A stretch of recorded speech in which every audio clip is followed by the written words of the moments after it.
Ang sinabi lang doon yung mga typographical errors and those that would require simple correction, but certainly not to fill in the blanks specifically for budget appropriation or allocation.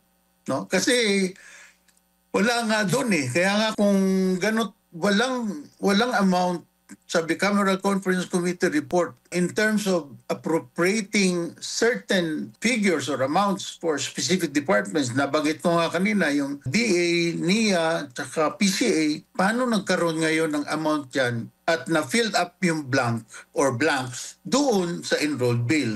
Who did it and who ordered that such be done?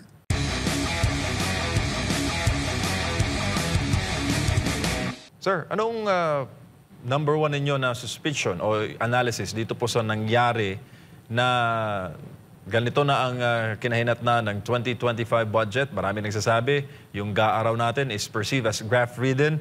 Marami rin nagsasabi na ito unconstitutional. As a former budget chief, sir, ano po ang tingin niyo dyan? Inaral ko din yung issue na ito at unabis, ang masasabi ko talaga ay ang nangyari was a pure legislative, if you may call it, oversight, or was it purposely done?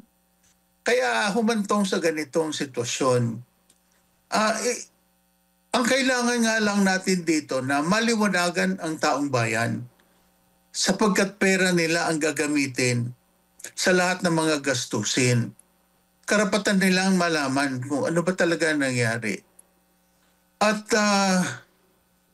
ang nangyayari lang din kasi ngayon, hanggang ngayon wala pa tayo nadidinig doon sa mga pumirma sa BICAM report.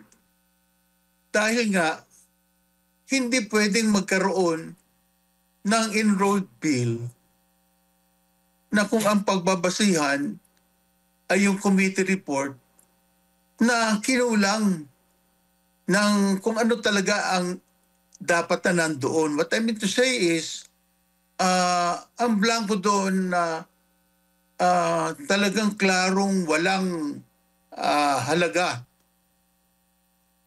ay yung binigay na budget sa DA, sa NIA, at saka yung sa PCA. Hindi yung typographical error or kinulang ng kung anong salita ang gamitin. Amount yun So hindi pwedeng iwanan yun sa technical staff na siyang magpuno kung ano ang pagkukulang doon. Dapat yun talaga kumpleto. At kahit na yung mga technical error, ay hindi po pwedeng punan ng technical staff. Kailangan ibalik yun sa plenaryo. Kasi sila lang ang po pwedeng gumawa ng pagbabago kung meron man. At ang nangyari nga nito,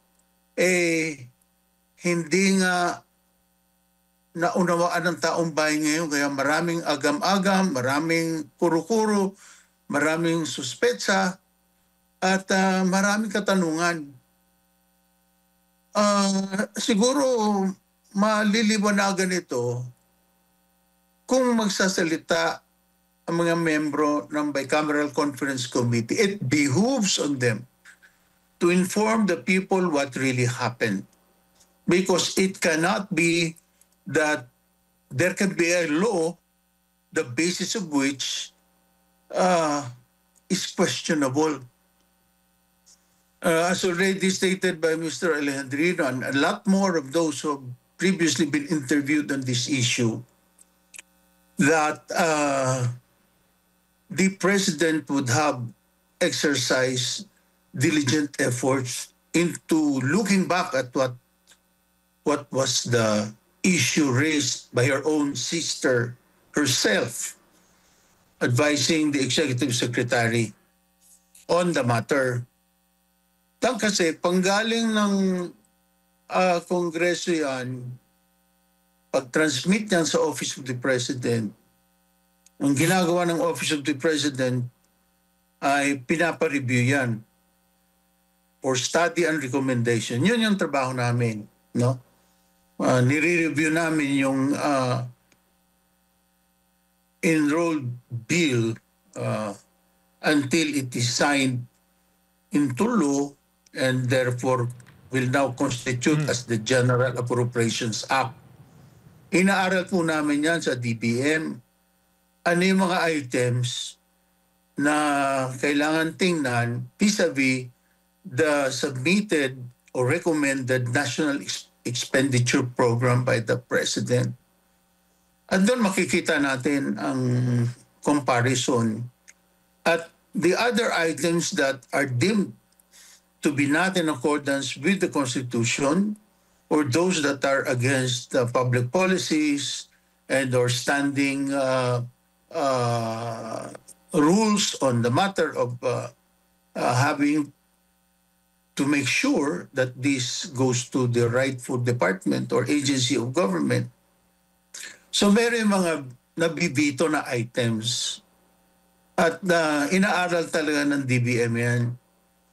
At yun na lamang na kung tiningnan din ng DBM yan in terms of ano ba nangyari, because most of the time nandiyan po ang DBM pagka budget ang pag-uusapan, almost always the DBM is there as a resource person.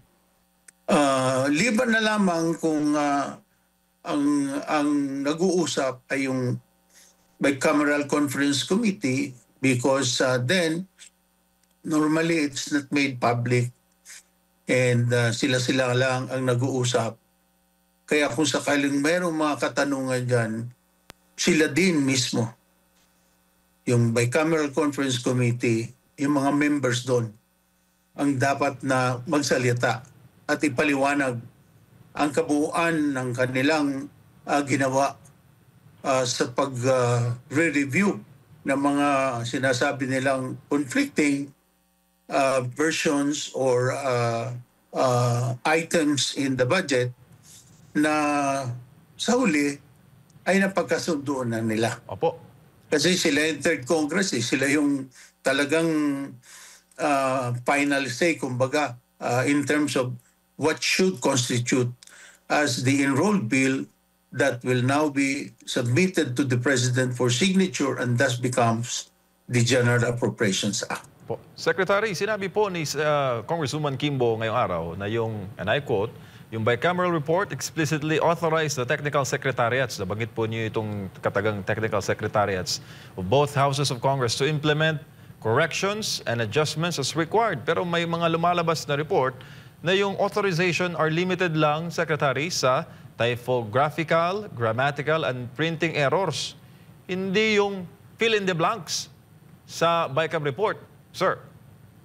Tama po yun. Dahil ang sinabi lang doon yung mga typographical errors and those that would require simple correction but certainly not to fill in the blanks specifically for budget appropriation or allocation.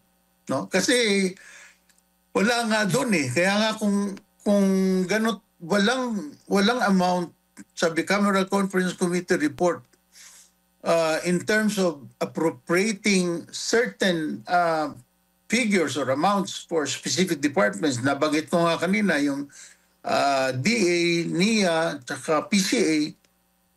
Paano nagkaroon ngayon ng amount yan at na-filled up yung blank or blanks doon sa enrolled bill?